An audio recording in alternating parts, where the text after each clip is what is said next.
What up, cappers, gamblers, punters, hustlers, low baggers? Happy Friday, July 16th to all of you. Thank you for watching Betting with the Bag right here on Pub Sports Radio. The second half of the season begins, and we have a very tricky day.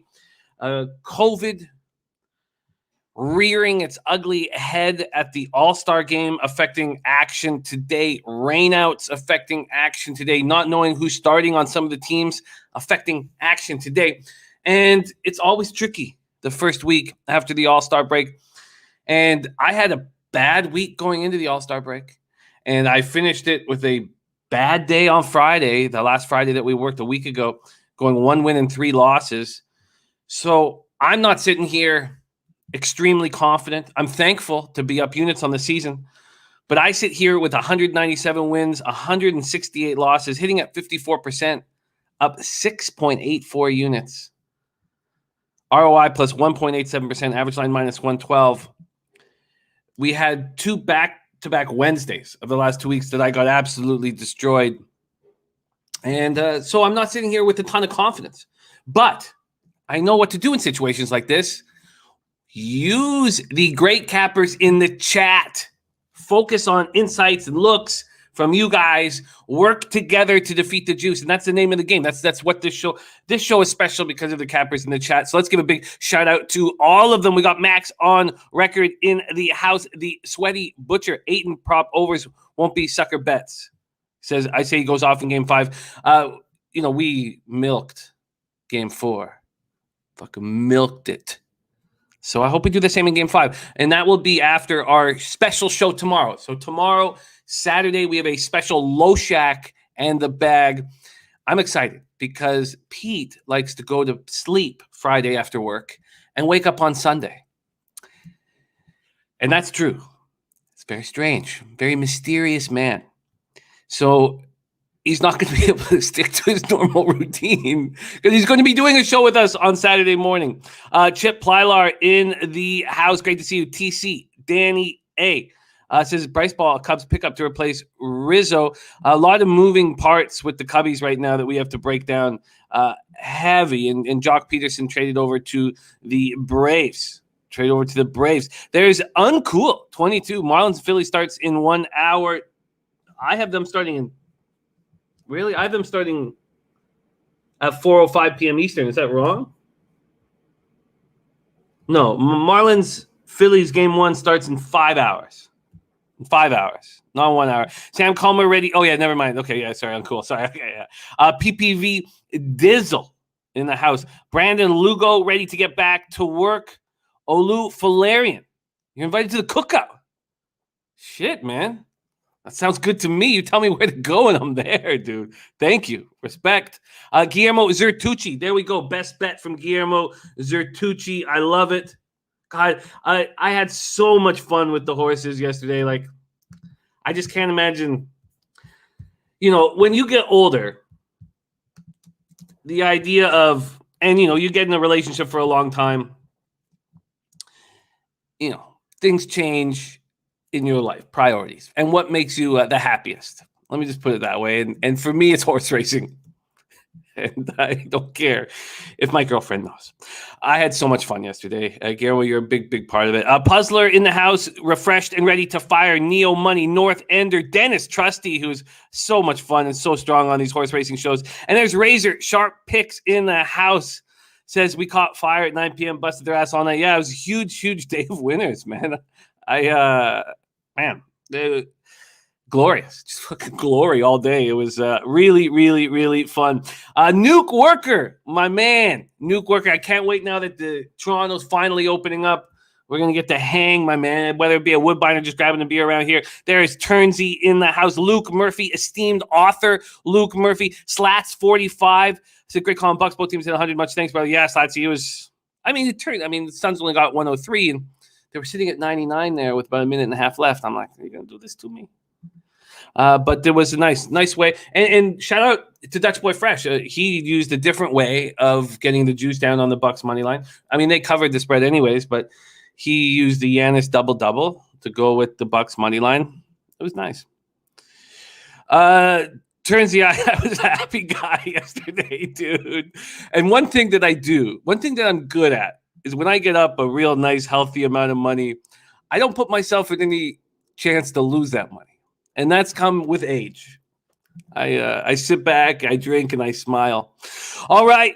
Rodney Barton says, can't wait to rake in some cash for the second half of baseball season. Let's go. So one thing, obviously in sports handicapping, the longer that you do it, you have sort of nightmares and issues. And my first year down in Costa Rica, capping publicly for the entire season, I had a bad start to the season, but then I started moving in the right direction around the All-Star before the All-Star break hit. And then after the All-Star break, I fell apart. And it still is in my head.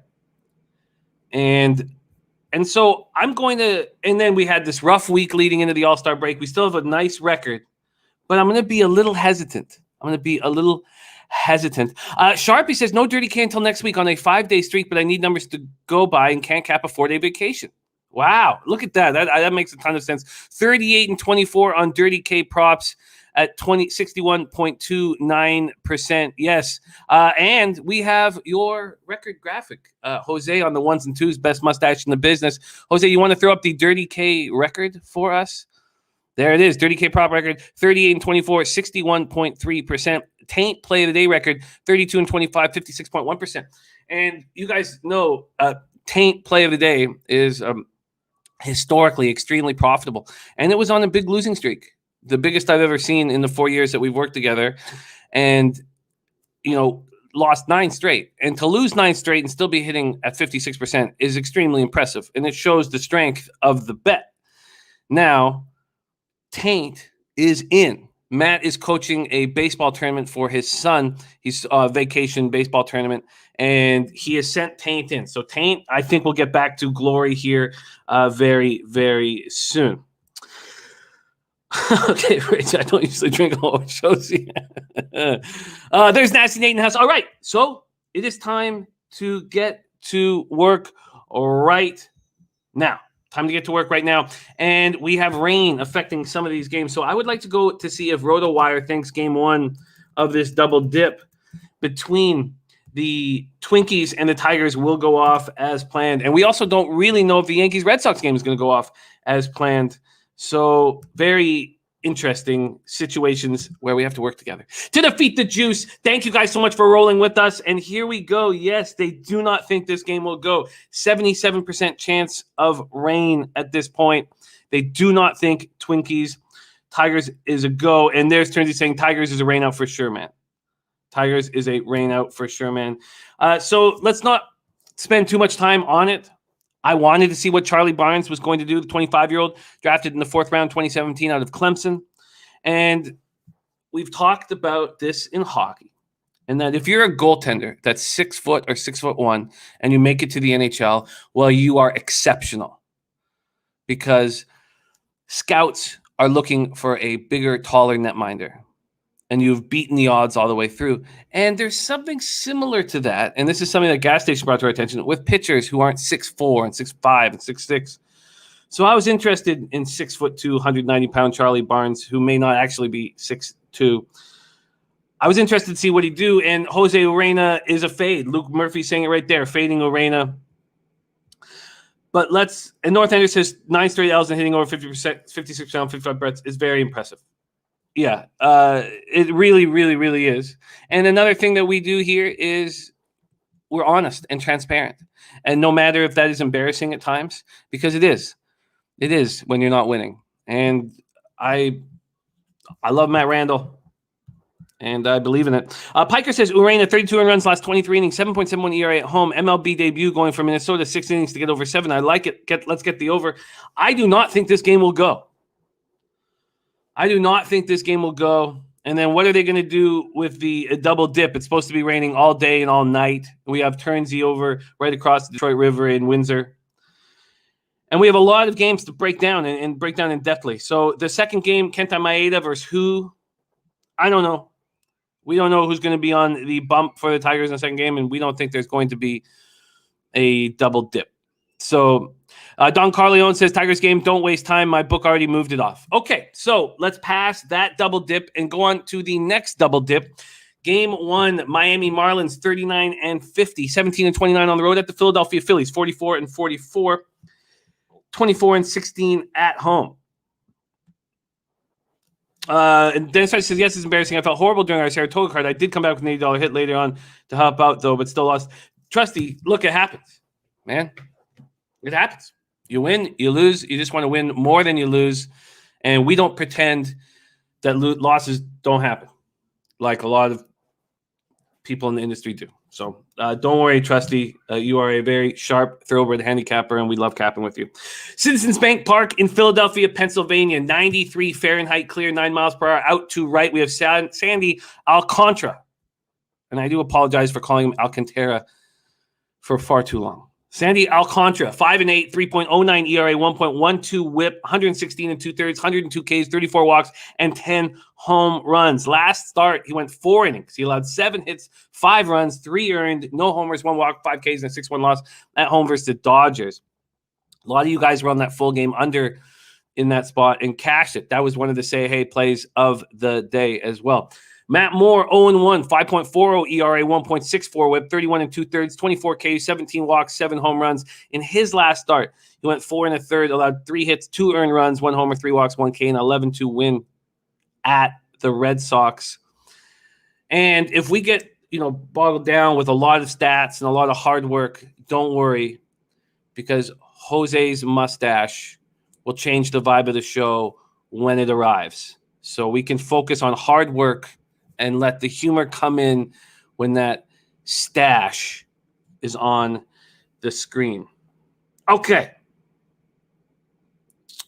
That's Jose's mustache like that. Okay, let's get back to work here. Marlins versus lefties, 231 with a 671 OPS, and Phillies don't hit righties, 234, 702 OPS. Now, the bullpen stats are from the last 30 days. I'll be doing that moving forward. Marlins bullpen last 30 days has been good. It's been good all year. It's just the back end. They don't seem to get the finish. They don't seem to convert the saves, but it's a strong bullpen. 3.26 ERA, 1.20 whip. They've converted 3 of 5 save opportunities. The Phillies bullpen, 5.33 ERA, 1.42 whip, 5 of 13 save opportunities. The Phillies bullpen can't be trusted, and they don't convert save opportunities. 7-inning game 1 of the doubleheader, Alcantara versus Moore. Pinnacle opened this at -118. Let me just switch this over to make sure I've got it all. Here we go. There we go. All right. There, we'll get the opening lines now. So, Pinnacle opened this at -109, and it's now -118. So there's been a 9-cent move towards the Marlins and Alcantara. And I get that. This total opened up at 6.5. A couple books have moved it to 7. But I get that. Let's take a look at what the batter versus pitcher baseball data is. And I'm going to try not to be too scared about having anything to do with doubleheaders because they've been pretty good for us so far this year. Against Alcantara, 264 batting average, 770 OPS. Against Matt Moore, 346 with an 870 OPS. Mickey Cohen in the house. What up, Mickey? Interesting. Okay, well, let's see where the cash is for this game. And we have 2,357 tickets counted and in. We have 48% of the moneyline tickets on the Marlins and 47% of the cash.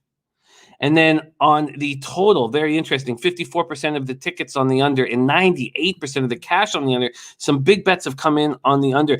Cap a lot pops Miami to score first. That might be a very, very nice look. Brian Watson saying, anybody liking the over 218 tonight? The basketball game's tomorrow, so no worries there. Fat Wally, much love to you, my man. There's Eric Thomas in the house. Okay. So let's just look at this one more time. I feel like there's such a big advantage with the Marlins in game 1. The Phillies know they got Zach Eflin on the bump game 2. He's throwing 6 innings and 3 straight starts, 3 straight quality starts. You have to think that there's just that let's say it's 2-0 Marlins or 3-1 Marlins. I don't think the Phillies are going to put out their best bullpen. I think they're going to save that for game 2 of the double dip. Puzzler says Miami batting only 207 versus left-handed pitchers away. Yeah, it's not good. Look, it's not good. Do we have lineups up? No, not yet. I just feel like the advantage with Alcantara is so big that the Marlins game 1 are the play. I really do. And I know that the Marlins don't close games out well. But the advantage is too mighty. And it's not like the Phillies smash righties, and they don't get to Alcantara. So my day is starting here on the Marlins game 1. Jeff Joseph, we are not, sadly, doing horses tomorrow. It is a monster card with the Haskell, and then even over at Del Mar, you got, you have a $350,000 stakes race. It's we're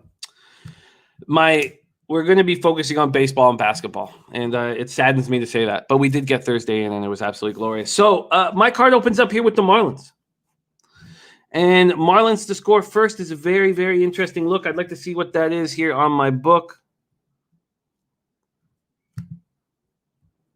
Here we go. Team props. Okay, it's minus 200. And I really don't think we need to worry about a first 5 situation when we know we have the bullpen advantage.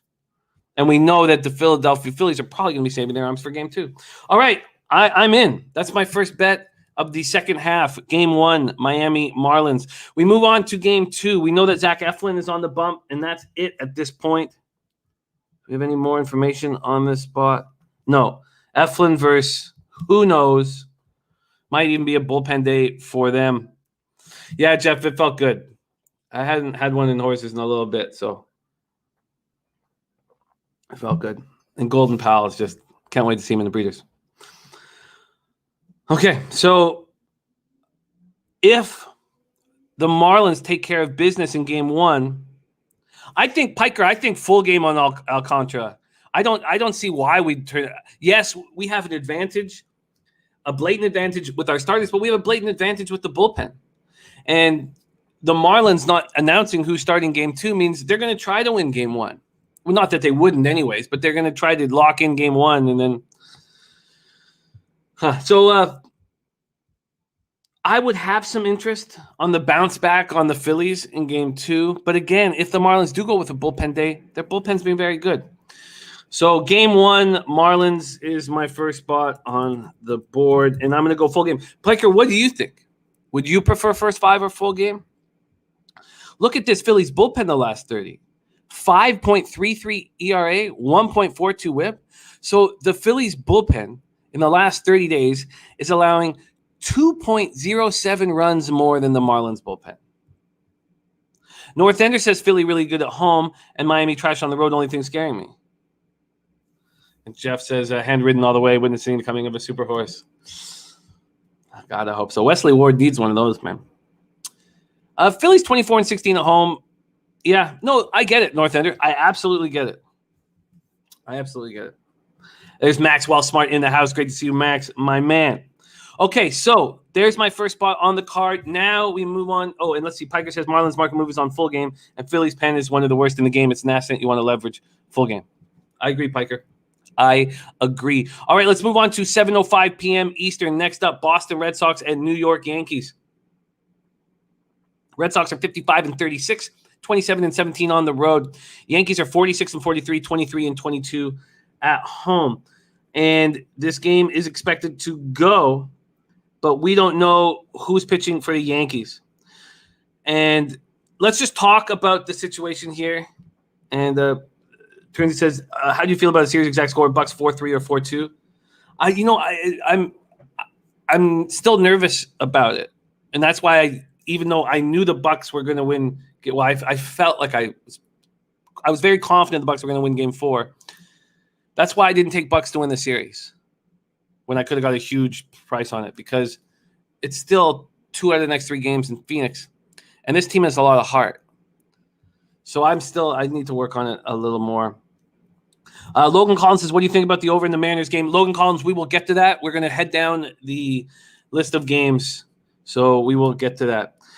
So I don't know what's going on with this Yankees-Red Sox game. And we don't want to sit here and put a ton of time into it because we don't even know if it's Domingo Germán or Jordan Montgomery on the Yankees side of things.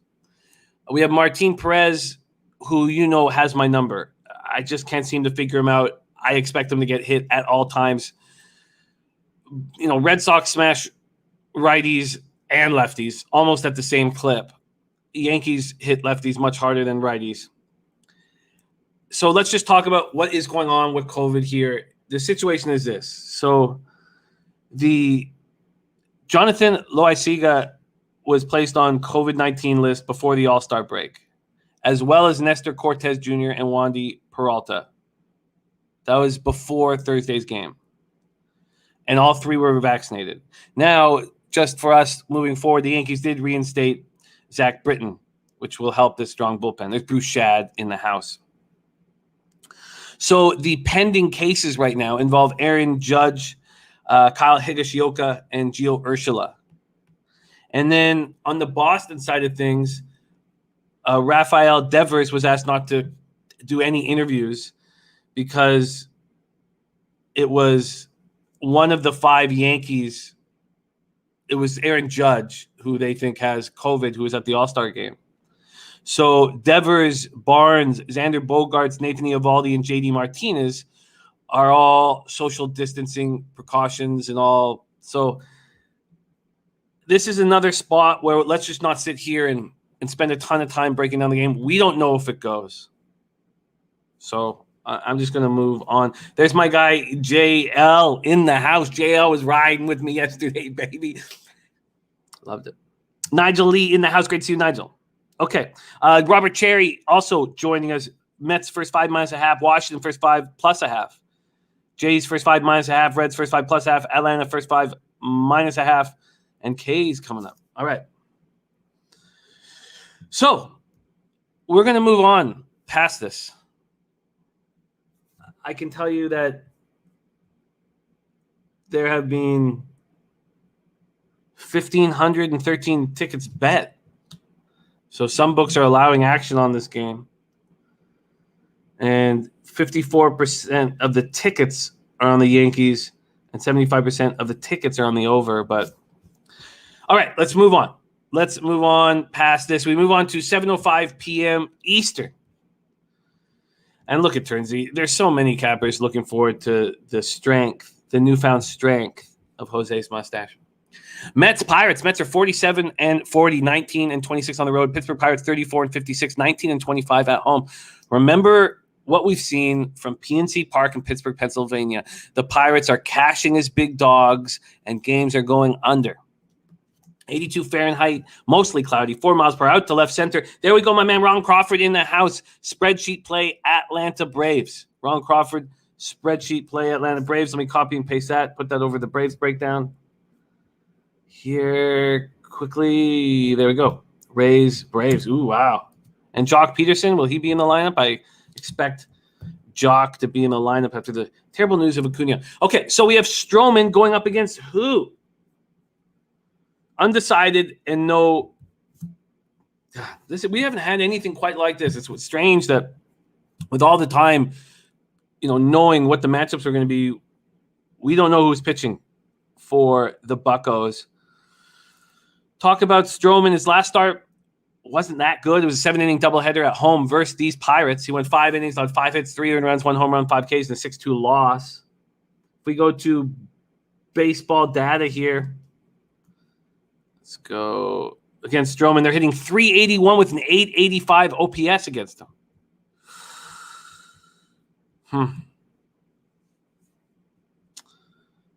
We'll have to see who the Pirates pitch. So the Pirates bullpen has been bad. Last 30 days, 5.12 ERA, 1.4 on WHIP, but the back end has been good, and it's been pretty good all year. It just doesn't get many save opportunities, 5 of 6. Mets bullpen sitting at 4.17 ERA, 1.30 WHIP, converted 5 of 6. All right, so now we have a bunch of games where we have everything set up for us to make educated, angle-driven decisions. But that was a pretty shitty way to start the show with those games where we don't know what the hell's going on. There is our guy Viper NB in the house. All right, let's move on. 7:05 p.m. Eastern, San Diego Padres at Washington Nationals. Padres are 53-40, 20-21 on the road. At the Nationals, 42-47, 24-22 at home. Nationals Park, Washington, D.C. 89 Fahrenheit, clear, 5 miles per hour. Out to center, we have Chris Paddock going up against Eric Fetty. What the hell do you do with Paddock? Do you trust him? Hard to trust him this year. 4-6, 5.38 ERA, 1.35 WHIP, 77 innings, 81 Ks, 18 walks, 12 home runs. In his last start, he went just 2 innings, allowed 4 hits, 1 earned run. It was a solo shot, no walks, 4 Ks, and a 3-1 loss at home versus the Rockies. Eric Fetty in the house. There's my guy, J Dub. My pleasure, J Dub. My pleasure. Because there's going to be days when they don't go my way. So I love that I could help put some cash in our pockets, my man. Felt good. Fetty, 4-6, 4.59 ERA, 1.36 WHIP, 64 2/3, 59 Ks, 29 walks, 9 home runs. Last start, he went 5 innings, 8 hits, 3 earned runs, 1 home run, 3 walks, 7 Ks, and 3-1 loss at the Giants. The Padres are hitting 243, 733 OPS versus righties. The Nats don't hit righties hard. They have an okay average, but 249, but just 717 OPS. Brian Watson taking that first 5 over. Turns heat liking the Nats. And Slatsy says, but can you trust Paddock? What happened to this kid? Padres bullpen 4.28 ERA, 1.40 WHIP have converted 9 of 15. And Nationals bullpen 5.04 ERA, 1.38 WHIP have converted 7 of 10. Let's go to the odds. We have Paddock and the Padres opening up at minus 129. They're now minus 135, a 6-cent move towards them. This total at 9.5 was minus 115 to the under. It's now just minus 112 to the under. So a 3-cent move towards the over. We go to baseball data next. Against Paddock, they're hitting 500 with a 1.460 OPS. They're 9 for 18 with a double and 2 homers among those 9 hits. Wow. Soto, 1 for 1 with a homer. Interesting. Trey Turner, 2 for 2. Against Fetty, they're hitting 326 with an 829 OPS. Thank you, Tom, my man. Rodney Barton says over is 4-0 in the last 4 between the Nats and Padres. Maybe lean over. Brian Watson says Nats will deal Max and Turner soon. What up, Millsy, my guy? All right. So you have a Nats bullpen that's been so bad of late. The Padres bullpen has been nowhere near they were at the beginning of the season. Piker says this is a spot where you want to fade Paddock for multiple reasons, but you just can't do it with this Nats team that wins less often than I work out, says Piker. 24-22 at home. Nice day for offense, but Fetty is a much better pitcher than he was. And I don't want anything to do with the Nats bullpen. And Paddock is vulnerable. Let's see where the money is here. We have 40% of the money line tickets on the Nationals and 37% of the cash. And we have 63% of the tickets on the under and 89% of the cash on the under. There's my guy, Fap win in the house. 2-game parlay, Toronto money line and Cincinnati money line for Fap. Viper says, no, Fetty is a bum. He's been so good this year, though, Vipe. Let's just take a look at his last few games because I would like to take the Nats at home here. First 5. But Fetty just, I don't know when he's going to be good and when he's going to be absolute trash. Okay, well, let's go with Fetty's last 5 games. So 2 starts back, he was at the Padres and he got murked. 4 1/3, 8 hits, 6 earned runs. So he was on a real roll there. That roll has stopped. In his last 13 1/3 innings, he's allowed 14 earned runs, 4 home runs. I can't back Fetty here. That's why the money's coming in on the Padres. I can't trust Fetty in this situation. Now, if we can't trust the way Fetty's pitching right now, let's go to what Paddock does on the road and look at the Paddock splits here. because maybe this is a spot. But that total at 9.5, I mean, it's up there for a reason. They've only let Paddock go 2 innings in each of his last 2 starts. Paddock hasn't completed 3 innings in 3 of his last 4 starts. This guy is overthinking. And then we go to his splits. And we have on the road, much better. 3.98 ERA, 2-2, 3.98 ERA. All right, the Rusty Coots play of the day is in Texas. Jays, Texas over 9.5 for the Rusty Coots play of the day. Okay, I can't make a trusted bet on this spot. Let's just look let me just put this over. Oh, that's the next spot we're talking about. Perfect timing from Turnsy.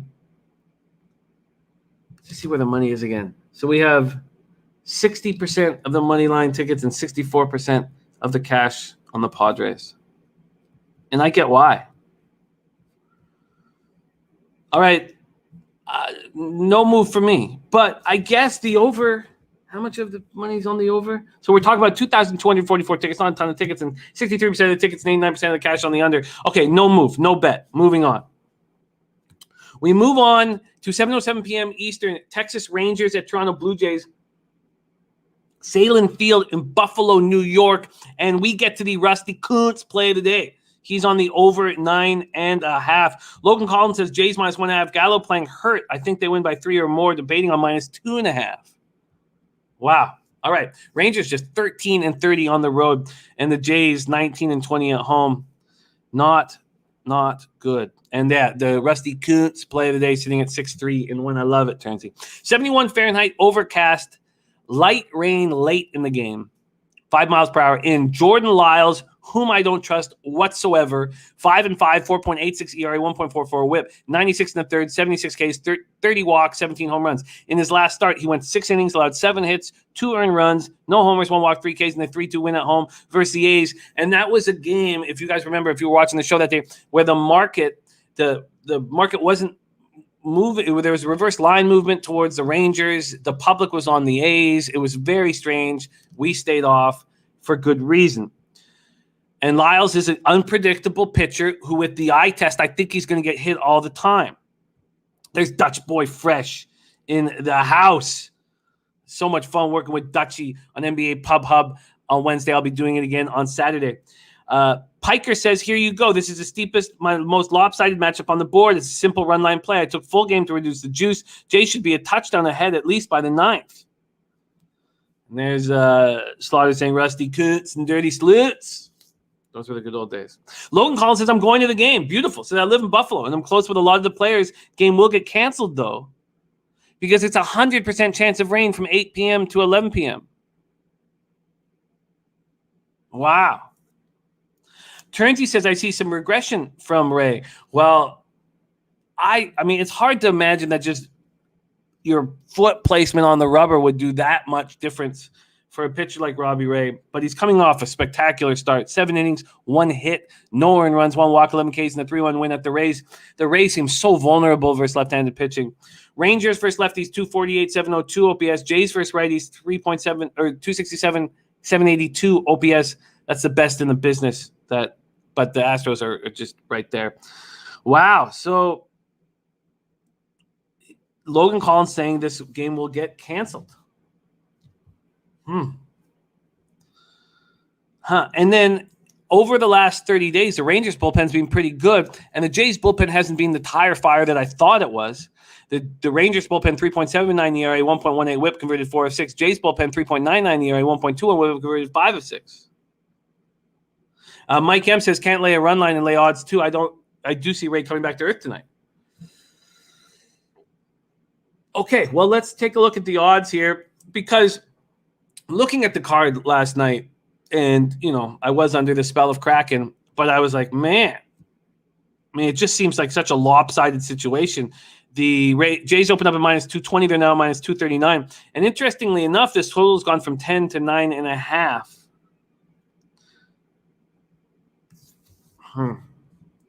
Let's go to baseball data here. Against Lyles, only 3 Jays have seen him, but they've hit him hard. 8 for 22 against him. Against Robbie Ray, 2 for 28. 0.71 average and a OPS of 205. And Johnny K says, that's what I was thinking under. We have Logan in Buffalo saying there's going to be heavy rain late.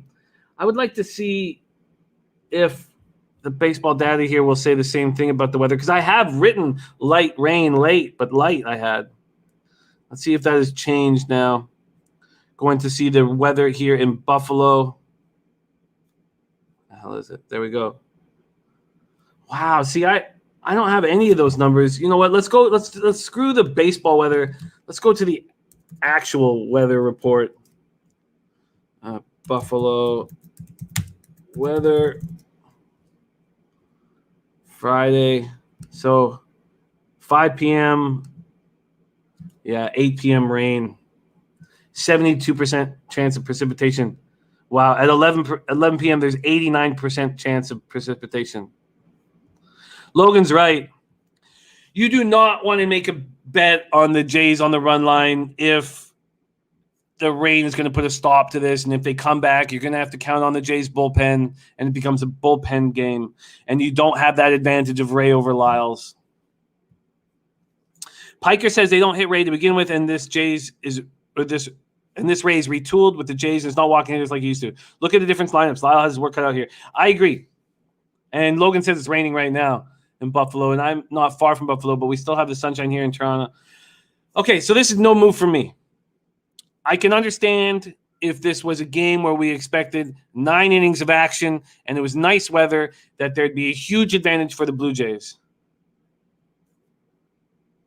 Don Corleone said there should be a first 5 money line. This is not when I want to get into a favorite situation. Okay, so and let's just see where the cash is at this point here. Let's see where the cash is.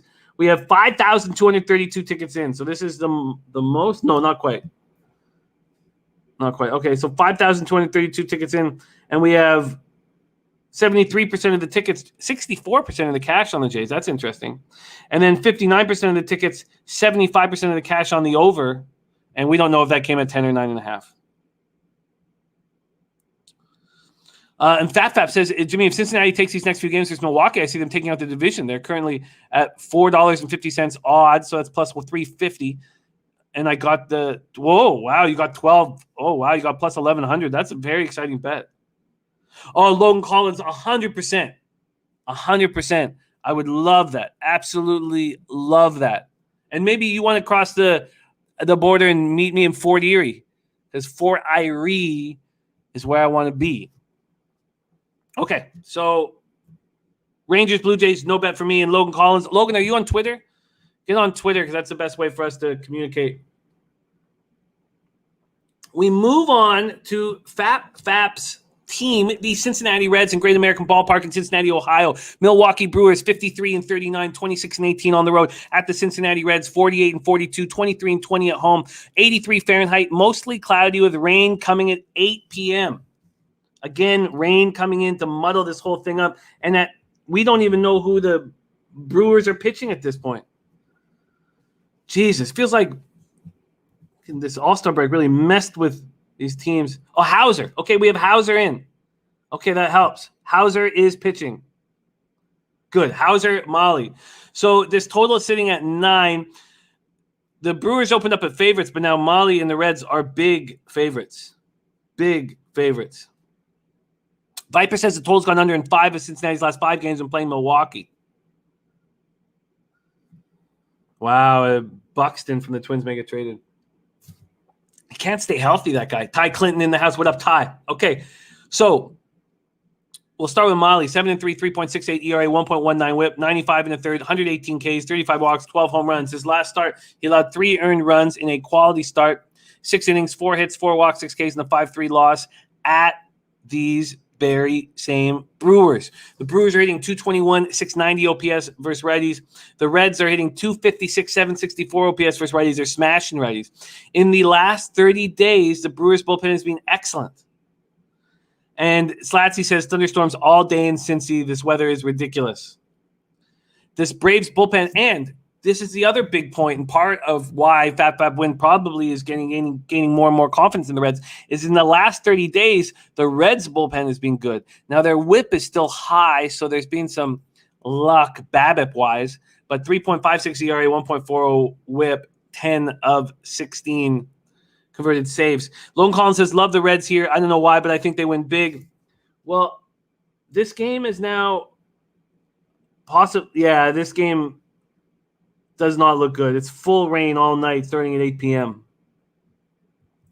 And both bullpens are pitching well. But, I mean, I just think let's just go to baseball data here quickly and at least do our due diligence. So let's go over the batter versus pitcher. You know what? I'm going to pull up this actual weather report from Cincinnati here too, because I don't want to sit here and hum and haw on a game that's unlikely to go. Okay, here we go. Friday.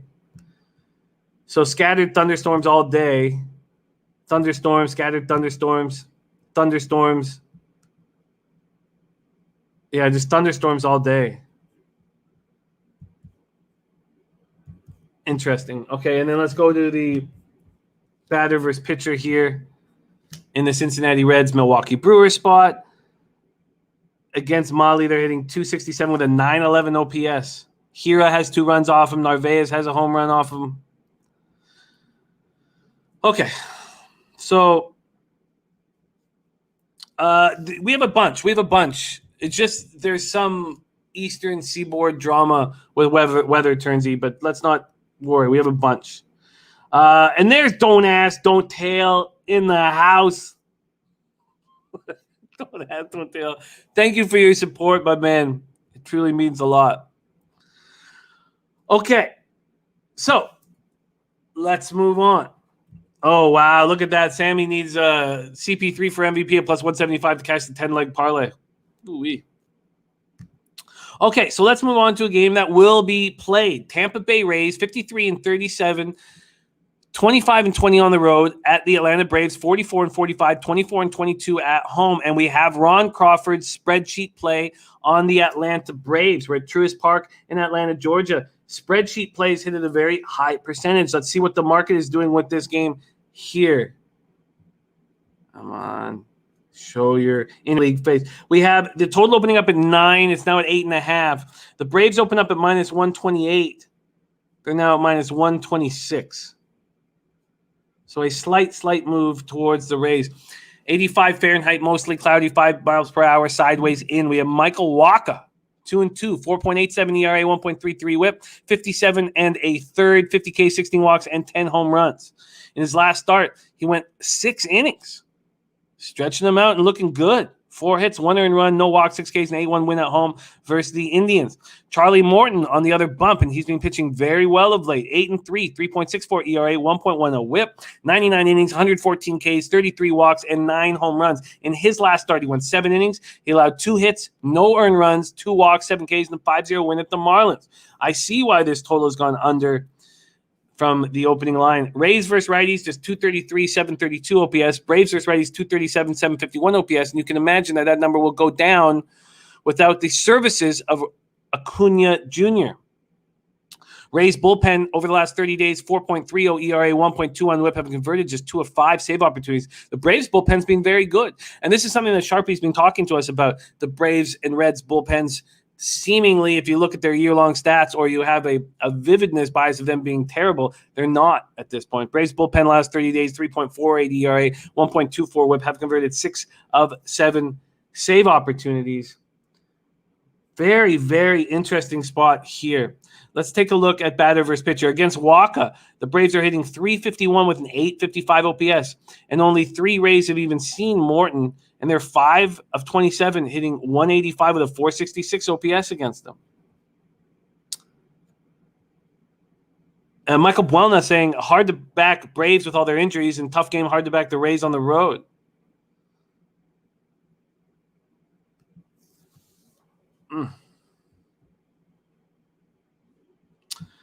Very, very, very interesting. So we have the slight move towards the Rays. Let's see where the cash is. We have 3,795 tickets in, so a nice amount of tickets for us to look at. 53% of the tickets on the Rays and 79% of the cash on those Rays. Wow. Interesting. So big bets coming in on the Rays. And the market only moving 2 cents in their direction. Then we have the tickets, 58% of the tickets on the under, but just 50% of the cash. Huh. And Red Sox Yankees is confirmed going today. Do we know who's pitching, Jose, for the Yankees? All right. God, I wish that I just okay, so we see 79% now of the cash on the Rays, and yet the market has only gone. Let's go to Pinnacle here. See what they've done. Pinnacle's only gone 2 cents. And you know what? At 2 a.m., the Braves were at minus 132. Now they're back at minus 126. I think that the issue is that, okay, I'll tell you how I feel about this spot. I like the look backing Morton in the Braves. I do. I just wish there weren't such big bets placed on the Rays. And I think that's going to take me off of Ron Crawford's spreadsheet play. And Bet365 is Montgomery starting. Wow, and it's on the board. Oh, but it's still not on the board. Let me refresh this. Is it on? Are they taking bets?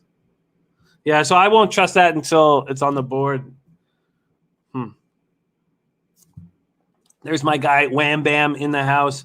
Luke Murphy going Rays, Braves, no run first inning. And Logan Collins thinks it's Herman. So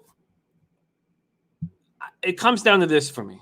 Yes, I lean towards the Braves and Ron Crawford spreadsheet play. And the Braves have a better bullpen right now. But it's just the juice that changes the implied probability into a spot where it makes me a little uncomfortable. Let's see if I can get this up. Why is it not showing? Okay, here we go. Here we go. So the Braves right now are minus 130. They're minus 130 at Bet365. So if I am going to bet a minus 130, then I have to ask myself if I trust the implied probability.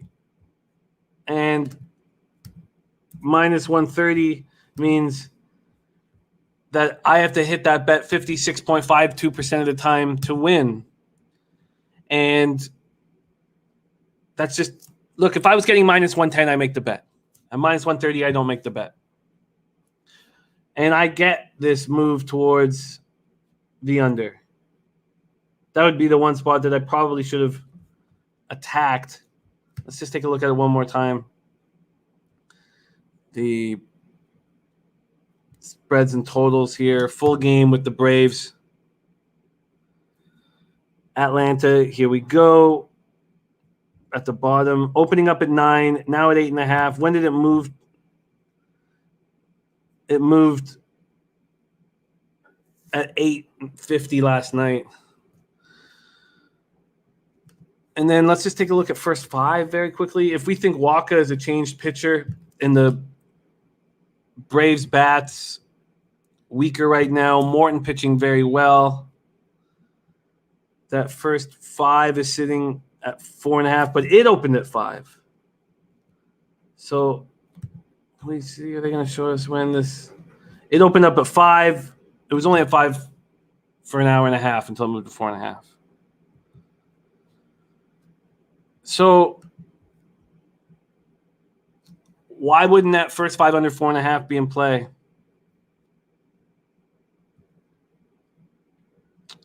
Do we trust Waka? Let's just sorry. I'm sorry we're humming and hawing on this so much, but it just Waka's seen these guys so often. Okay. I'm just going to leave this as a lean and nothing more at this point. But the first 5 under 4.5 is a possibility to end up on my card. All right, we move on to 8:10 p.m. Eastern. We don't know who's pitching for the Royals, so we have no line right now in this Orioles spot. We have Keegan Aiken, who's been so bad of late, but we have no idea who's going up against them, and we have no line in Kansas City, Missouri. Aiken, last start, 4 earned runs and 4 1/3, 6 hits, 1 walk, 6 Ks, and 8-3 loss at home versus the White Sox. The Royals don't hit lefties hard. They have a high batting average, but no power, 252 with a 710 OPS. But this shouldn't be a game we just push past us because we don't know who's pitching for the Royals. There's Joshua Keel can lie in the house. What up, Josh? The Orioles and Royals bullpen, listen to their numbers over the last 30 days. The Orioles bullpen, 6.97 ERA, 1.77 whip. The Royals bullpen last 30 days, 6.59 ERA, 1.7 whip. So let's not let the fact that we don't know the Royals pitcher at this point to keep us off. And now if it's Duffy, the Orioles hit lefties. This would be a spot here where I'm going to be very interested in the full game over or if you want a live betting situation, hope that it's a low-scoring game early so that you can get a lower over because these bullpens are such garbage fire right now, and they're out of their routines. So this is going to be a full game over as most likely as soon as I can figure out who's on the mound for the Royals. All right, so let's move on to 8:10 p.m. Eastern. Next up on the docket, Houston Astros, 55-36, 26-17 on the road at the Chicago White Sox, 54-35, 31-14 at home. We're a guaranteed rate field in Chicago, Illinois, and that takes us to Jose's Say Hey play of the day. We've all been waiting for this. Jose, how are you, my friend? How is the mustache, and how are you? You are on mute, my man. Oh, hold on. There we go. I'm sorry. I'm trying to get the mustache cam really nice for people. So this is a really requested thing from you, from everyone else. It's going well, though, Jimmy. I'm going to back myself up now. I hope you guys got a good look at my utensils and all that stuff. But it's good. It's not bad. I'm excited for the second half of the season. I actually, I'm on the FAP train as well. I put a little bet on the Reds to win their division, the NL Central. So I think that'll be fun to watch as well. So I have an NL team as well now. I like it. You and FAP. That's good company to have. You have picked an interesting game to get your mustache on the screen. Lance McCullers at Dylan Cease. Now, very quickly, we need to cap this game and break it down, but you did get a compliment yesterday from a female on the stats. Can you give us a little insight on that? Yeah, and it's, it was a compliment from a female that was not my girlfriend, so it counts double. Yeah, as well. Someone said, I like your mustache. And I was like, what? Yeah. And so, unfortunately, I told you I was going to shave it. I told Helga I was going to shave it. But now the chat has told me I cannot shave it. So I can't shave it. So the stash will unfortunately stay as long as it's popular with the chat. Beautiful. And it is popular with the chat. Real nice things coming in. Viper NB says that you look like a predator. So let's. By the way, with this cup, I also look like a predator. I grabbed a good cup for today too. All right, I'm sorry. Okay. All right. There's Jimmy Gomez in the house. Nasty Nate is shocked that you have a girlfriend. I'm not. Jose's a smooth operator. Let's get to work right now. Lance McCullers, Dylan Cease. McCullers 6-2, 2.94 ERA, 1.23 WHIP, 79 2/3, 89 Ks, 41 walks. A poor K to walk ratio, 6 home runs allowed. That's a nice number. 6 home runs and 79 2/3. Coming off a really nice start at home versus the A's. He went 7 innings, allowed 7 hits, just 2 earned runs, 2 walks, and 8 Ks. Going up against Dylan Cease, 7-4, 4.11 ERA, 1.27 WHIP, 92 innings, 117 Ks, 39 walks, 11 home runs. In his last start, he went 5 innings, 2 hits, 2 earned runs, 1 home run, 2 walks, 6 Ks, and a 7-5 extra inning win at the Orioles. And we must stop everything because the legend Big Ragu in the house. Big Ragu, we've missed you, man. Ragu on the Padres -1.5 at +120, and the Rays first five. Rays first five with walk on the bump at +135. Okay, back to this spot here. Both teams hit righties very hard. Astros 262, 779 OPS. White Sox 255, 751 OPS. Astros bullpen last 30 days has been very strong. 3.18 ERA, 1.22 WHIP. Have successfully converted 7 of 9 save opportunities. The White Sox bullpen has been poor. They've had a good season, but they've been poor over the last 30 days. 4.94 ERA, 1.43 WHIP. Have converted 6 of 8 save opportunities. And let me give you a line here before we go further and hear how Jose is attacking this very, very interesting spot. We have the total opening up at 8.5. It's now at 9. And the road Astros open up at -120 or now at -125. How are you getting paid in full, Jose? So we saw this matchup recently. I think I actually might have wagered on this matchup. We saw this exact same one with Cease getting shelled at Houston, 6 earnings in 3 1/3 innings. Not an ideal start. However, we flipped the script. We're in Progressive Field. I believe that's what it's called now. We're in Chicago. I looked at the rain. No rain, thankfully. Dylan Cease sports a 1.81 ERA at home. 17 walks, 57 Ks, average against 190. Lance McCullers away this year, even better than he is at home, shockingly enough. I thought that we would get a better home split with McCullers, but McCullers, he sports a 2.94 ERA on the road with 47 strikes and 20 walks. A little worse, but 217 average against. I was pretty surprised at both these numbers. So I was looking at a first 5 under, Jimmy. I don't bet unders much anymore since the sticky stuff has gone away. But I'm on the first 5 under here, 4.5 at -107 or -109. Sorry, that was at Pinnacle at the beginning of the show. I'll double check and see if that's the same number. But I think that we might get a little groggy Astros lineup. We don't know. I have not heard, I guess, if we get a Carlos Correa and a Jose Altuve back. They sat out for the All Star break, and then we had some COVID issues. So maybe we'll get a little rust there. But I think we start a slow game to start off with, and we get the first 5 under 4.5. Interesting look. The full game's gone from 8.5 to 9. The first 5 was initially juiced to the under. It opened at under 4.5 -109. It's now juiced to the over at Pinnacle. Over 4.5 at -111. Against McCullers, these White Sox don't hit well. 238, 643 OPS. Against Cease, the Astros rating 267, but 922 OPS. So 8 for 30, but 4 of those 8 hits, 2 doubles and 2 jacks. Yes, that last start was very tragic. And I mean, I think it's just one of those things. The Astros were on a roll at that point as well. At home, it was just all kind of lined up for them to beat a good Dylan Cease, who's been good this year. 3,190 tickets in right now at Sports Insights with Astros White Sox.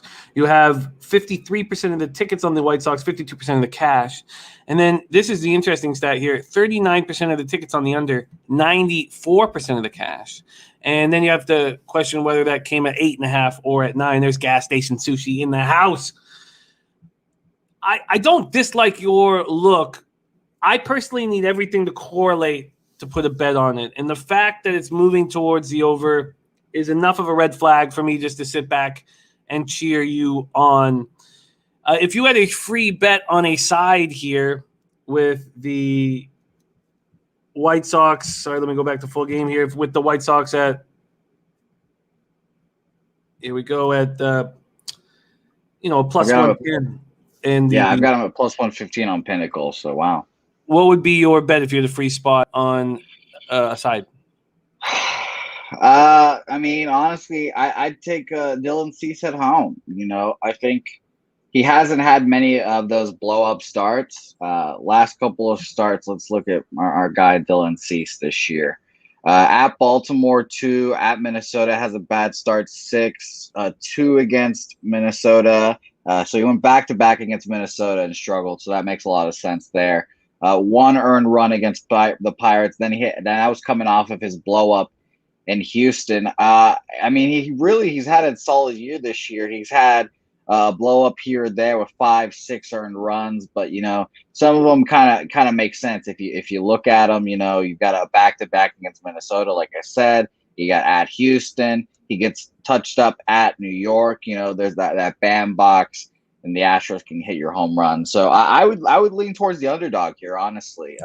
I probably rather have it's the Astros. The Astros bullpen is really bad too. So yeah, the full game is where I would probably go if I'm going anywhere. Take the dog. Even if you get an early exit from McCullers, you're feeling great. But the Astros bullpen has been very good over the last 30 days. But it has improved. Yeah. But I just I don't have faith. They can all get hot at some point. But Ryan Presley's a good closer. They've got Javier Lopez, I think his last name is. I forgot. It's Christian Javier. He's a solid reliever too. But that's really about it. I haven't been impressed by anyone else. And I'll need to see it throughout the season. And plus, they're a team that's going to be linked with Craig Kimbrell too. So they're definitely, they know that the bullpen's their weakness as well. First 5 under 4.5. What's the juice associated with that? Right now, Jimmy, my man, let me double check with you. Right now, I've got it at under 4.5 at -103. So I'm even getting better odds than I was before the show. So yeah, market moves. You know me, Jimmy. I'm not afraid to go against a market move or two. Well, may the baseball gods bless your action and your mustache. Continue your excellent work. Jose, say hey, play of the day. First 5 under 4.5 -103. Thank you for sharing your hard work and insights with us, my man. Hey, thank you, Jimmy. And as long as the chat keeps up this stash, I guess that is how long the stash will remain. So I respect that. It's going to be a sexless couple of months for me. And you know what? I'll do it for you guys. It means the world to us. And I'm sure it won't be your first nor your last sexless couple of months. There we go from Jose. First 5 under 4.5 at -103. We move on. 8:15 p.m. Eastern. San Francisco Giants at St. Louis Cardinals. Giants are 57-32, 27-19 on the road at the Cardinals. 44-46, 23-18 at home. Oh no, Slaughter doesn't want to show up at work with that dirt above your lip today, Jose. Well, look, if Slaughter wants it gone, then you have the green light to get rid of it. Whatever Slaughter wants. All right. Giants, Cardinals. Not sex list, Jerome. Sexless. Okay. 80 Fahrenheit, overcast, 4 miles per hour in. Kevin Gausman, 9-3, 1.73 ERA, 0.82 WHIP. 114 2/3, 133 Ks, 30 walks, and 8 home runs. You know what we should have, Jose, for the Say Hey Plays today? We should just have Jose's mustache and have the mouth and the mustache, and that's it, I think. I think we could work on that. We'll work on the graphics team, see if we can put that together. Gausman's been excellent all year long. 9-3, 1.73 ERA, 0.82 WHIP, 114 2/3, 133 Ks, 30 walks, 8 home runs. In his last start, 6 innings, 4 hits, 1 earned run, no homers, 3 walks, 9 Ks in a 3-1 win at home versus the Nats. Wainwright is at home where he pitches very well, but he's coming off a couple nice road performances. The last one was 5 innings, 7 hits, 3 earned runs, 4 walks, 3 Ks, and a 6-5 win at the Giants. That came on the heels of a really nice performance at Coors Field, Mile High, where he seems to always pitch well. On the year, he's got a 3.58 ERA, 1.15 WHIP, 105 2/3, 99 Ks, 31 walks, 13 home runs. He just keeps getting it done. Giants versus righties, they smash him. Who would have thought the Giants could be this good for this long? 245 average, 767 OPS versus righties. I would have never imagined that. Cards versus righties, just 228, 675 OPS. Giants bullpen over the last 30 days, a full run better than the Cardinals bullpen. The Giants bullpen, 3.35 ERA, 1.08 WHIP, have converted 7 of 10 save opportunities. Cards bullpen, 4.35 ERA, 1.48 WHIP, converted 4 of 5 save opportunities. All right, let's take a look at the baseball data here and see what we're dealing with. Against Gausman, 255, 835 OPS. Goldschmidt, 2 for 4 with a homer. DeYoung, 2 for 4 with a homer. Against Wainwright, 239 with a 650 OPS. He gets these guys out. Crawford, 9 for 33 against them. But Nobody else with very strong numbers. Yastrzemski 3 for 6 against them. Okay, so let's take a look at the market. What has the market done with this Giants Cardinals spot? Total at 7.5, juice to the under. The Giants open up at minus 153. They're now minus 148. A 5-cent move to the Cardinals. All right. We have a gas sushi, so that's looks like we have an imitator here. An imitator, not the legend. We do have gas station sushi in the chat, but also an imitator here. Let's take a look. And we also know from the legend gas station sushi that he was talking about flat betting the Cardinals moving forward and fading the Giants moving forward. And now he has that perfect storm of the Giants at the Cardinals. So we see a 5-cent move towards the Cardinals. Let's see if the cash flow backs that up. No, I don't have insights going with that game. There's Chef Jeff being too long. Chef Jeff in the house. Well, if we expect Wainwright to have a nice start at home, we know Gaussman's going to be good at home. I can understand why this total has gone to Gaussman's not at home. Sorry, we know Wainwright's going to have a good start at home. Gaussman's being good everywhere. The 7.5, I completely get. Do we wonder about that first 5 total? It's going to be so low. Let's see what we're getting here. You know that no score first inning is going to be heavily juiced if the total's at 7.5. You have a 3.5 juice to the over. Yes, you're right, Turnsey. I know. I caught it. And his message is retracted. We should probably bounce him, right? Let's bounce him. We don't want the fakers. We don't need fakers. I bounced them. Okay. So I think the market is right here. I think the market is absolutely right. I think it's a very sharp market here, sitting at 7.5. I think that we'll have to hear what Gas Station Sushi thinks, because this is his perfect storm here. Wow. Just right now, a huge move. A giant move 2 minutes ago. A 15-cent swing towards the Cardinals while this show was on. The Cardinals just went from plus, let's look at 12:01 p.m. So 8 minutes ago, they were plus 140 at Pinnacle. 4 minutes later, they go down to plus 136. And a big bet was just made on the Cardinals. There was a 13-cent move. Now they're at plus 123. All right. Okay, so no move for me in Giants Cardinals. I do think. Oh, and Robert Cherry says cool on the mound for the Pirates. FanDuel just put it up. Johnny K says Cards, yes. And those of you whose books haven't changed it, it's probably the right time to move on it. Let's see what mine would be right now. If I wanted to attack the Cardinal spot. Oh my God. It's Is it not on the board here at Bet365? Why would that be? It is not on the board at Bet365. Very, very, very interesting. Logan Collins getting a plus 154 to his book. And Tyler Duda says DK doesn't have it up either. Okay. Wow, very strange. I wonder what that is about. Maybe a pitching change happening. And look at Johnny K's got a plus 122. Wow. Okay. And TC says mine is cleared. Okay, let's move on to 8:40 p.m. Eastern, and we arrive at Taint.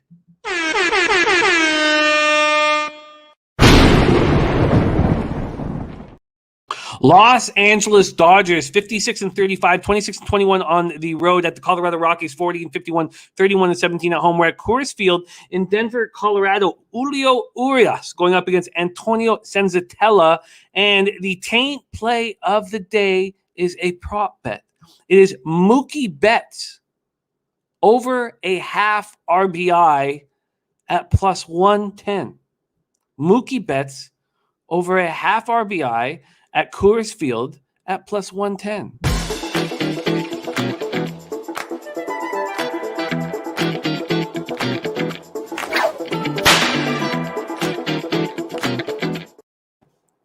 92 Fahrenheit, partly cloudy, 6 miles per hour, sideways across the diamond. Urias, 11-3, 3.64 ERA, 1.07 whip, 106 in the third innings, 119 Ks, 23 walks, 15 home runs. In his last start, he went 7 innings, allowed 6 hits, 1 earned run, 1 home run, 2 walks, 9 Ks, and a 6-1 win at the Marlins. Going up against Senzatella. Senzatella hurt me in his last start. He's 2-8 on the season, 4.58 ERA, 1.40 whip. 94 in the third, 65 Ks, 21 walks, 9 home runs. In his last start, it was a quality start. It wasn't on him. He went 6 innings. He allowed 7 hits, 3 earned runs, no homers, 1 walk, 5 Ks, and 6-4 loss at Arizona. The Dodgers hit righties hard, 248, 766 OPS. The Rockies hit lefties very hard, 265, 760 OPS. Dodgers bullpen 2.93 ERA, 1.16 whip. I've converted 5 of 8 save opportunities on the last 30 days. The Rockies bullpen's been very good as well over the last 30 days. 3.50 ERA, 1.19 whip. I've converted 5 of 11. Johnny K says the public is going to get hammered here. He's looking at the Colorado Rockies. Puzzler says Colorado batting 305 versus left-handed pitching at home. Don Carleone says Dodgers win this one. Let's take a look at the market that we are staring at right now. We have the Urias-led Dodgers opening up at minus 200. They're now minus 188, a 12-cent move towards the Rockies. This total opened up at 11, and it's quickly gone to 11.5. Yeah, Big Ragu, we got it. We don't have it either. There must be something up, and that 13-cent move towards the Cardinals, to me, says someone knows that Gausman's not pitching. The Czar says Rockies and Snakes today for me, fading the public on a Friday. So let's go to baseball data here. Urias against the Rockies, 247 with a 723 OPS, and Senzatella, 312, 882 OPS. Sharpie says this is the time of year the Dodgers start to play. The first half of the season is preseason to a team who goes to the postseason every year. Sammy Culmer saying Cards are at plus 120 right now at his book. All right, let's take a look at where the cash lies in this spot. We have 84% of the tickets on the Dodgers, 71% of the cash on the Dodgers. And 59% of the tickets and 59% of the cash on the over.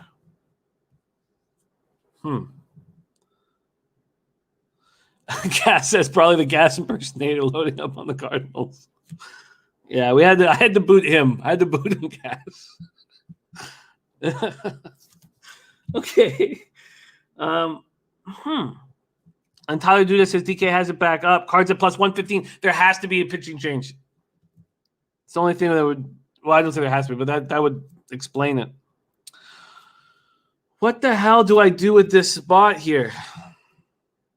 The Rocket. Well, what's Senzatella's record at home? Again, I'm just going to pull that up very quickly here.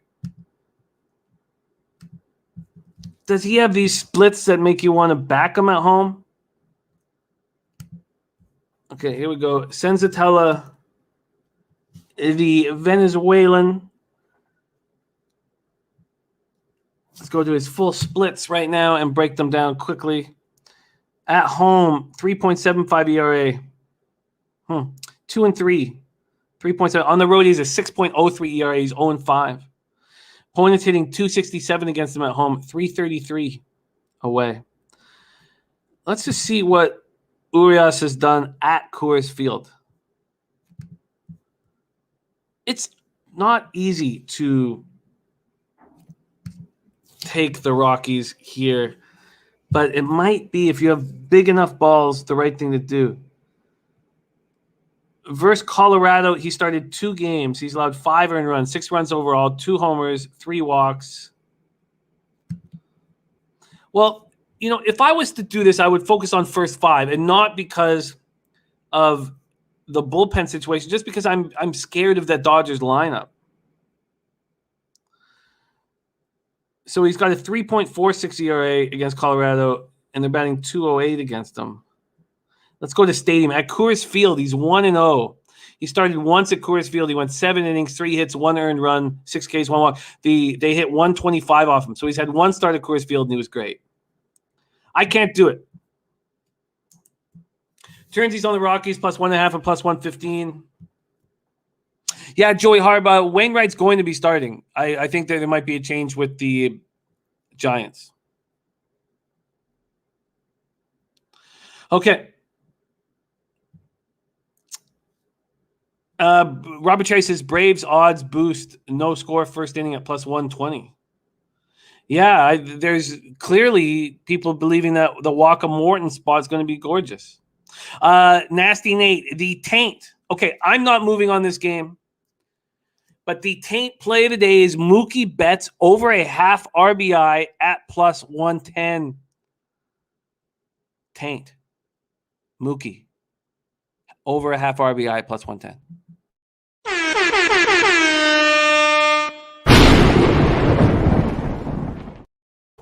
All right, we move on to 9:38 p.m. Eastern. Seattle Mariners 48-43, 19-23 on the road at the LA Angels 45-44, 26-20 at home. And Don Corleone saying, I agree with it. Logan Collins says, my play of the day hands down is over 8.5 in the Angels game. Please trust me. I like it, Logan. Let's talk about it right here, right now. Angel Stadium, Anaheim, California. Max Smart says, what book can you get the taint at? Really, it's not available. Oh, yeah. It's not available at Bet365. So he loves BetMGM. That's his main book. But, okay. Mariners, Angels. It's all good. Sharpie, we know you're in business. Akbar Saloev saying, what up, brother? Great graphics. That is a shout-out. And DraftKings has it, says Tyler, due to respect. Akbar, that is a shout-out to our man with the stash, Jose, on the ones and twos. Piker says, Chris Flexen, number one earner against the spread first half. Live dog, I'm on it. Let's go. Flexen Heaney. Flexen, and it's 76 Fahrenheit clear, 9 miles per hour, out 2 straightaway center. Flexen 8-3, 3.51 ERA, 1.21 whip, 92 in the third, 63 Ks, 19 walks, 8 home runs. In his last start, 7 innings. And what's Coco saying? Game's back up on 365 with the same pitchers?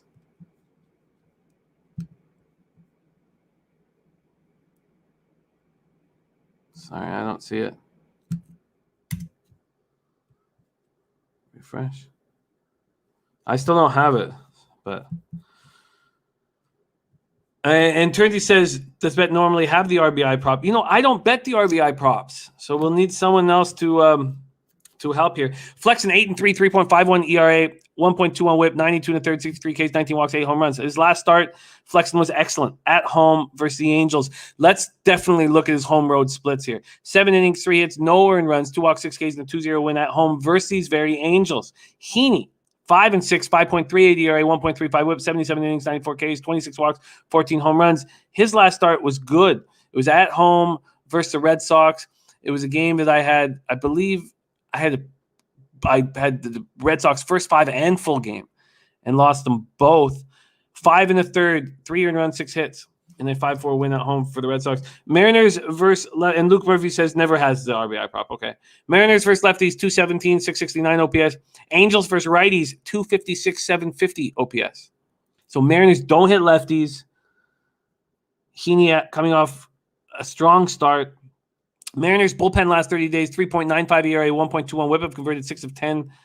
And Piker says market is moving with the M's here. Also, all lines up well for us. Michael Buelna giving us the road splits says flexing road splits not great, but the Angels batters are 6 for 31 against them.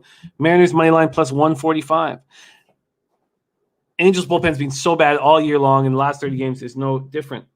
All right, well, let's first look at baseball data in this spot. Against Flexen, 148 with a 321 OPS, 4 for 27. Wow. Against Heaney, the Mariners are 305 with a 990 OPS.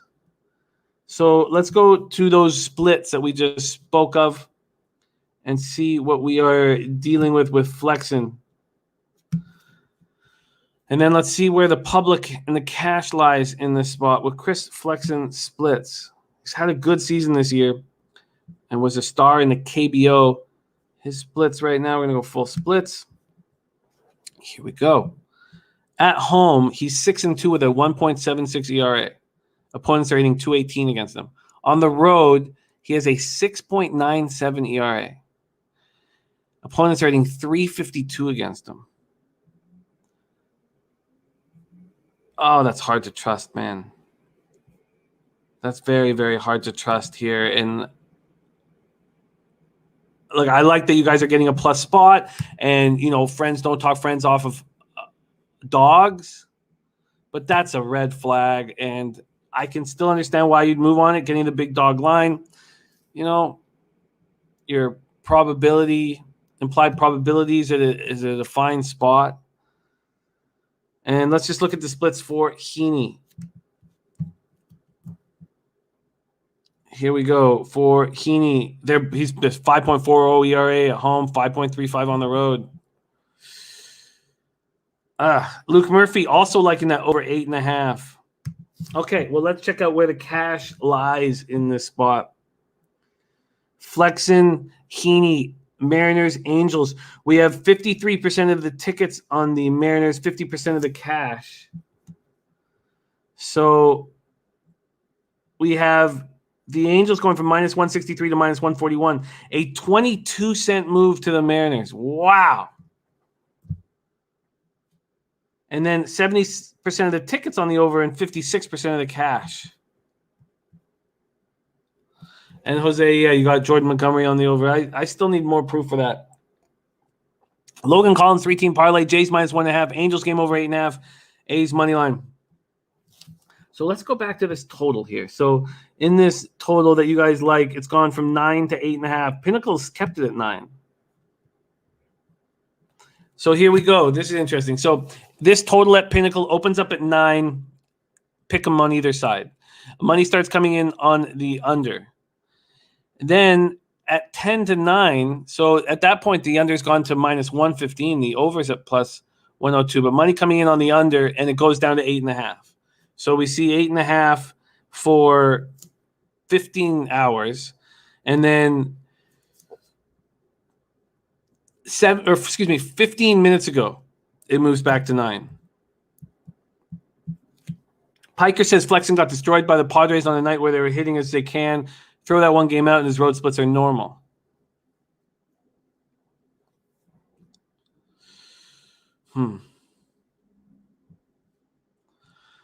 Very, very, very interesting here. The over 8.5. And then let's just go back to where the cash is on this one again. We have 70% of the tickets on the over, 56% of the cash on the over, and yeah, it's bouncing around from 9.5 to 9 to 8.5. Lanil Land, what is happening, man? Okay, look, I'm going to be very pensive here off the top, but both bullpens are bad. It's offensive weather in Los Angeles. Why would it have initially gone to the under? Logan Collins heavy on the over.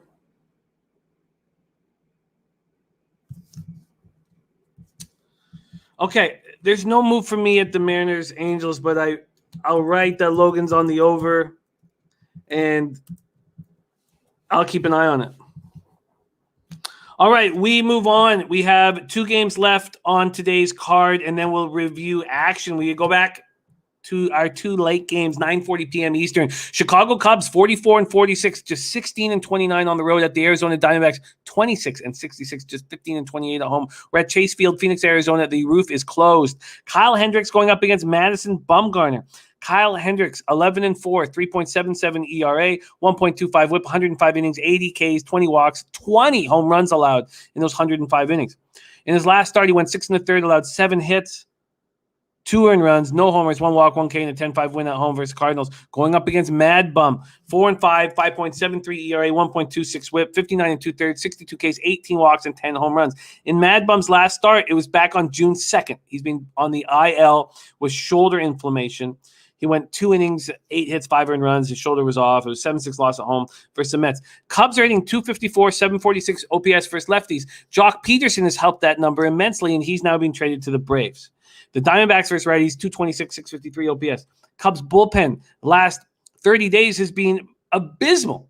5.41 ERA, 1.35 WHIP converted 2 of 5. The Diamondbacks bullpen, 5.91 ERA, 1.59 WHIP have converted 3 of 7. Piker says, similar to the Nats game, spot dictates you take the home dog, but you don't want to back this snake squad. And Laniel says, I bet you Seattle comes back on LA like Texas came back on San Francisco. No pushover. Ooh. Right. Okay.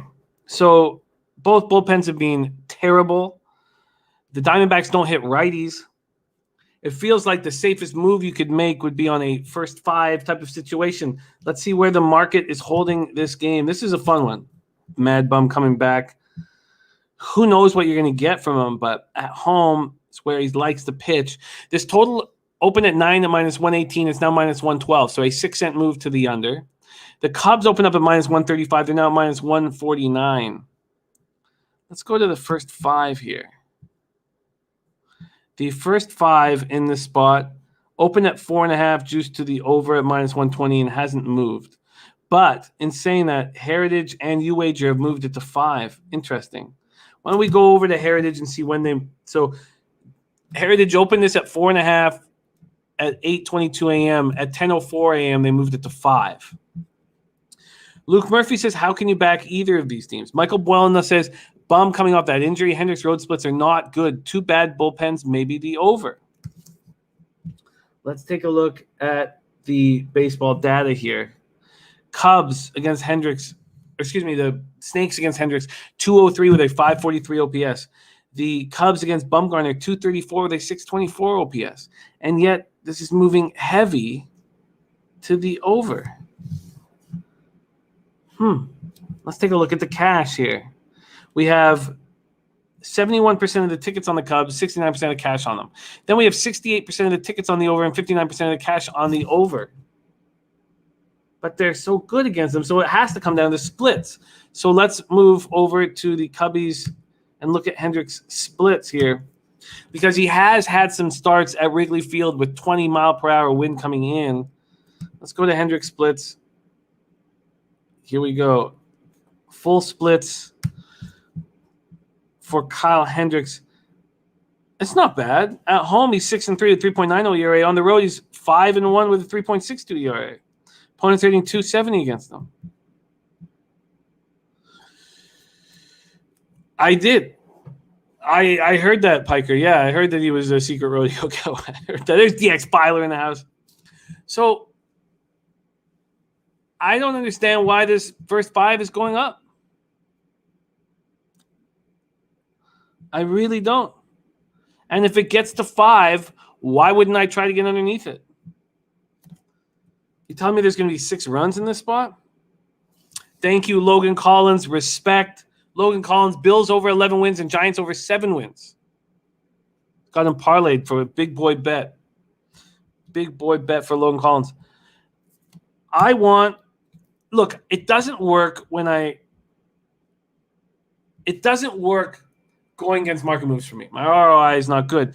But I don't know why Hendricks and Bumgarner wouldn't be able to get through 5 innings without allowing 6 runs. Piker says you just can't trust the secret rodeo cowboy. And there's truth to that. Coco says total's gone over 5 of 6 for Cubs, 4 or 5 for Diamondbacks last few games. Oh, look, their bullpens are absolute trash. I would not want full game. But I am surprised that this first 5 totals at 5. Very surprised. And it seems all right. It's at 4.5 right now, most books. If it goes to 5, I'm going to be on the first 5 under. Thank you, Logan Collins. Welcome. And thank you for sharing your hard work and insights with us. Michael Buelna says, Mad Bum's one of those guys you can get blown up for 8 in the first, or he can throw 8 and give it 2. You're right. But 5 is a pretty nice opportunity for me. So if it gets there, I'm going to take the under. All right, let's move on to 9:40 p.m. Eastern, the final game on our card. Cleveland Indians at Oakland A's. The Indians have fallen off leading into the All Star break. 45-42, 21-23 on the road at Oakland Athletics, 52-40, 27-22 at home. We're at Oakland Coliseum, Oakland, California. 61 Fahrenheit, clear, 9 miles per hour out to center. R saying like first 5 under 5, decent look. I think so. R, if it gets to 5, I don't see why we wouldn't have it on our card. Eli Morgan going up against Chris Bassett. Eli Morgan, surprisingly, they do really see a spot in the rotation for him.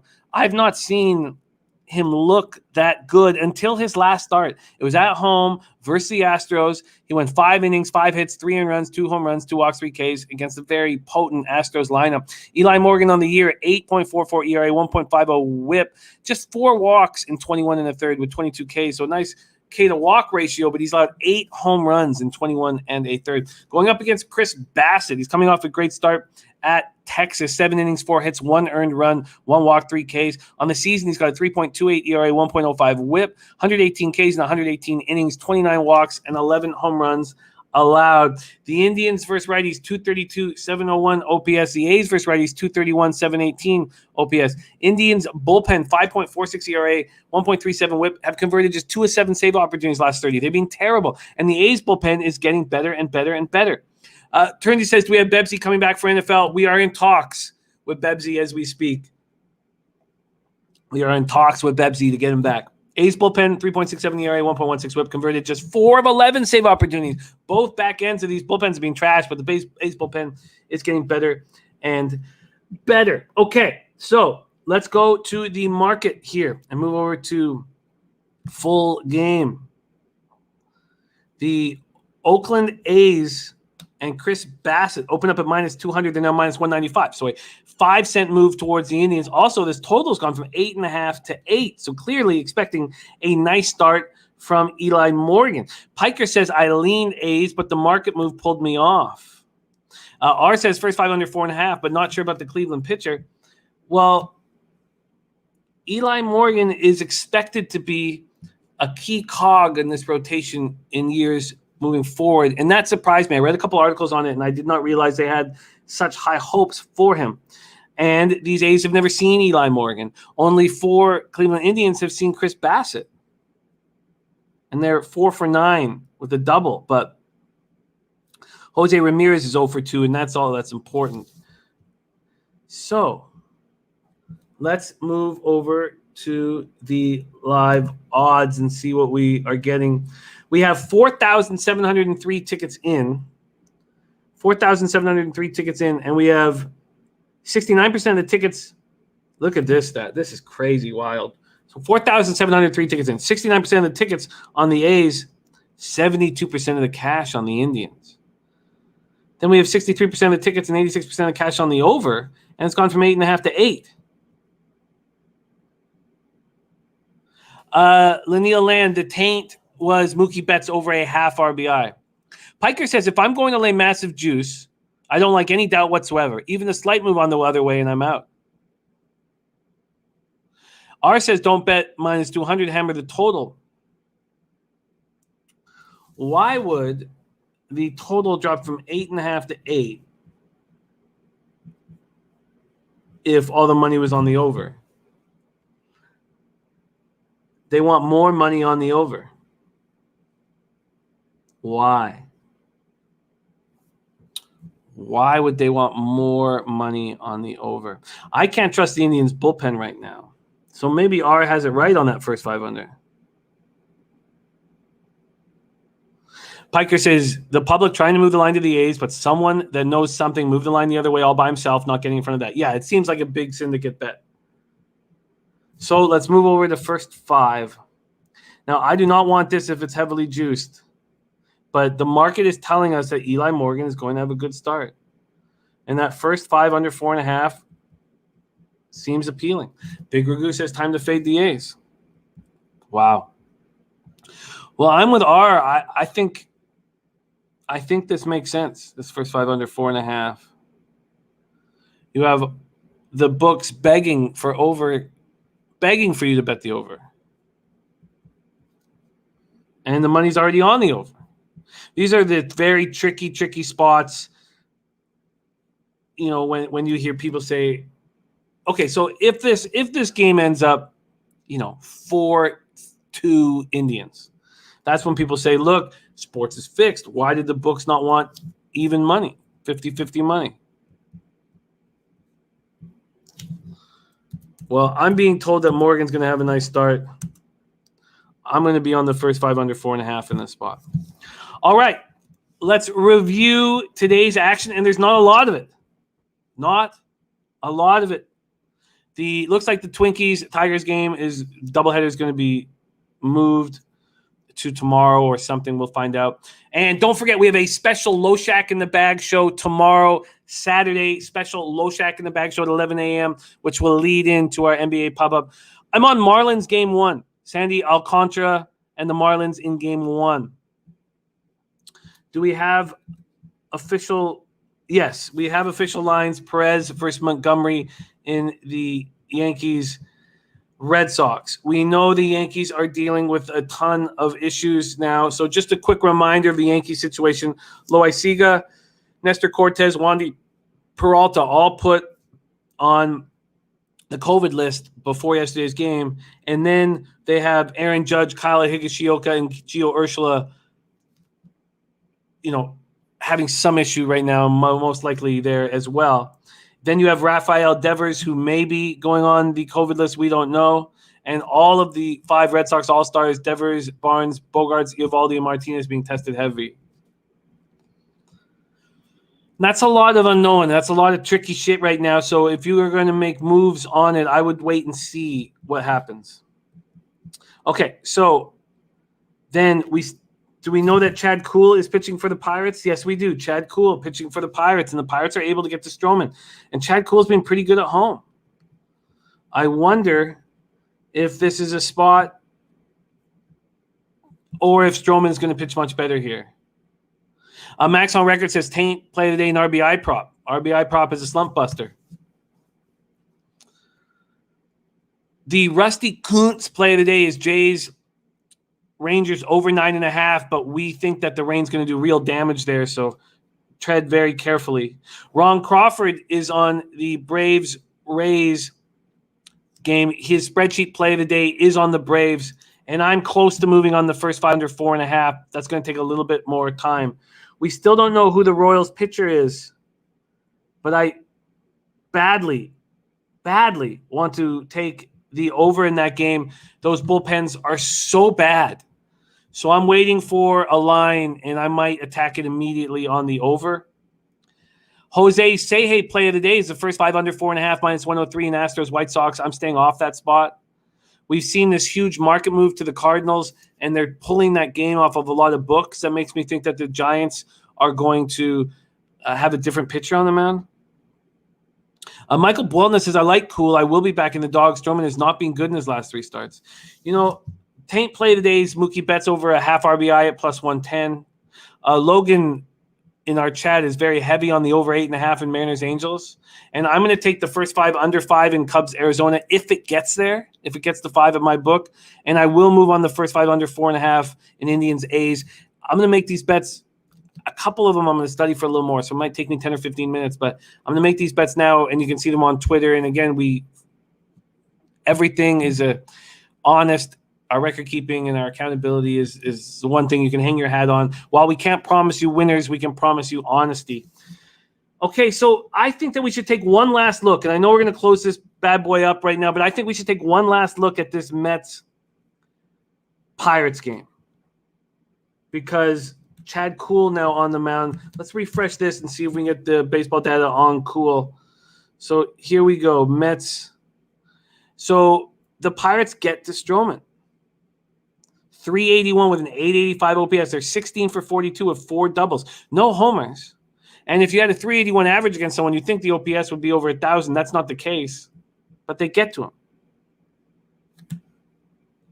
And Piker says, I'm hearing COVID protocols have hit the Yankees hard, and several key figures are expected to be out of the lineup today. Lean Sox. Yeah. God. As we remember, when we were dealing with COVID heavy in sports, that for whatever reason, hammering the team that was dealing with the COVID issues was not something that had a really high expected ROI. These teams the role players kind of step up in those situations. I'm not saying that you shouldn't lean the Sox. Okay, so let's go to Chad Kuhl here and take a quick look at his splits, because something that we've been talking about, and especially Loshak, is that the Pirates at home as a road dog are dangerous, and their ROI is real nice, and unders hit at PNC Park. So they don't have Chad Kuhl listed here. I'm just going to go into their roster and pull his stuff up here. And there he is, Chad Kuhl, 6'3", 205. So on the year, he's 4.73 ERA, 1.36 WHIP. But I would like to go to his full splits. All right, we're going to grab Chad Kuhl's full splits here. So at home, he's got a 2.91 ERA. He's been very good. Opponents are hitting 205 against him. So let's go to the opponent being the New York Mets. They haven't faced him.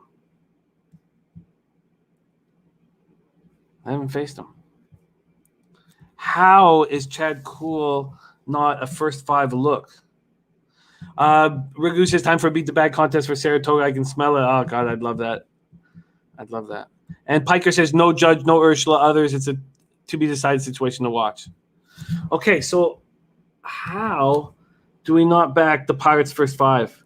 And just out of interest, and I will not turn a favorite into a dog, but what would the first 5 plus a half be? Minus 120. Okay, I'm not going to do that.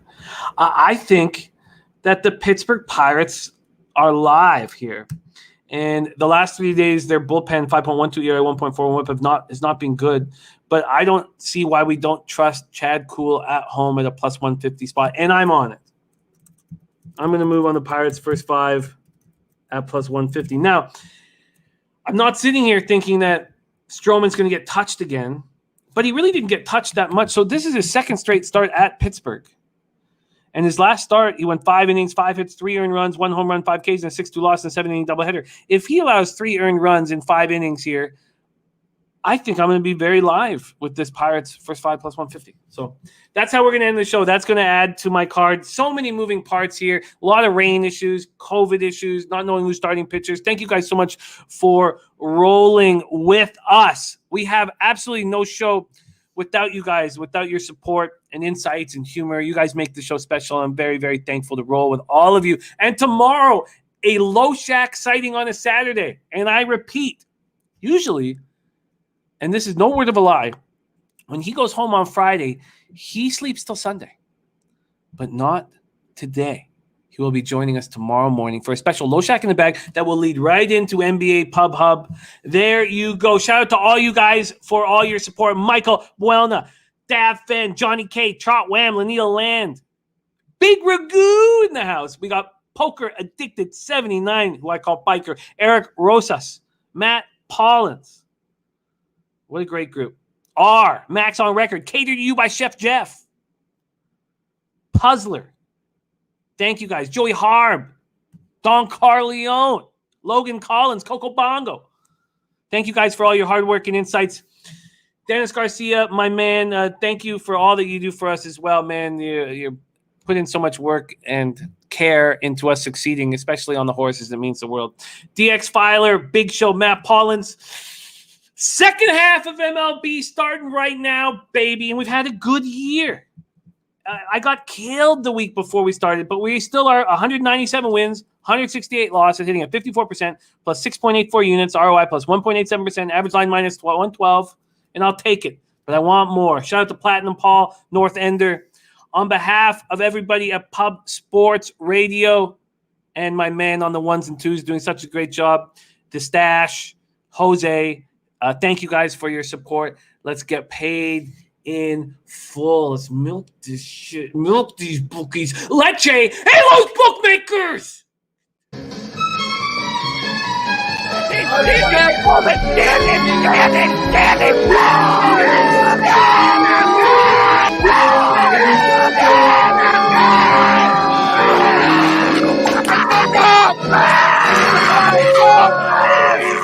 Where's the bang bang, Preston? Come on. I can't breathe. Pub Sports Radio. Come find us in Southtown 101. Subscribe on YouTube and all platforms where podcasts are found.